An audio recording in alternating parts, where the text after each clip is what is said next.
This week marks the third anniversary for the Biblical Shaker blog.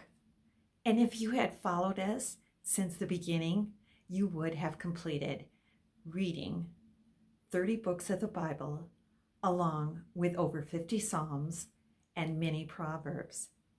If you enjoy the encouragement for the reading of the Word of God, please share it with others and encourage them to sign up on the Blogspot.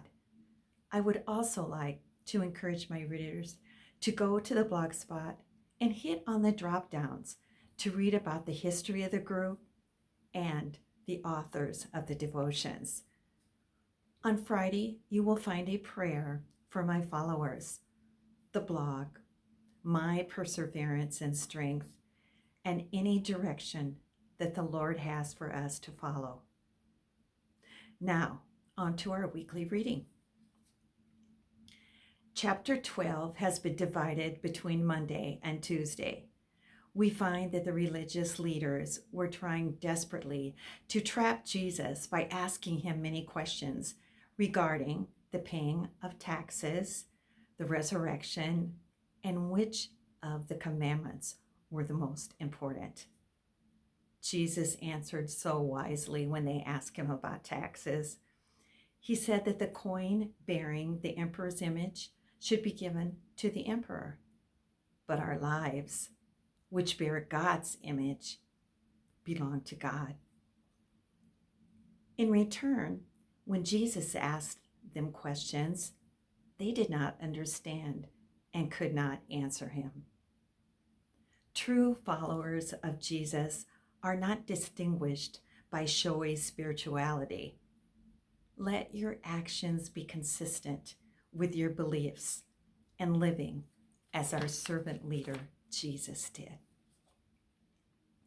The entire 13th chapter of Mark tells us how to live while we wait for Christ's return.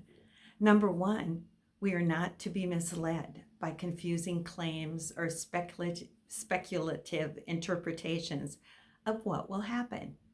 Number two, we should not be afraid to tell people about Christ, despite what they might say or what they might do. 3, we must stand firm by our faith and not be surprised by persecutions. And 4, we must be morally alert, obedient to the commands of the living found in God's holy word. This chapter was not given to promote discussions on prophetic timetables, but to stimulate right living for God in a world where he has been largely ignored. On Thursday, you will read just the first 26 verses of chapter 14.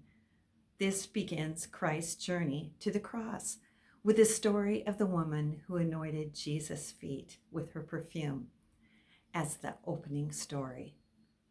Then we see the disciples preparing for the Passover, Judas agreeing to betray Jesus, and the Last Supper.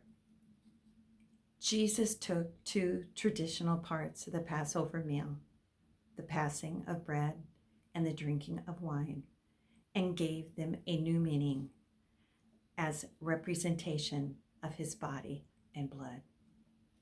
He used the bread and the wine to explain the significance of what he was about to do on the cross. We will continue with the mighty closing of Mark's Gospel next week. I hope you will join us because Biblical Shakers makes reading the Bible way more enjoyable for you.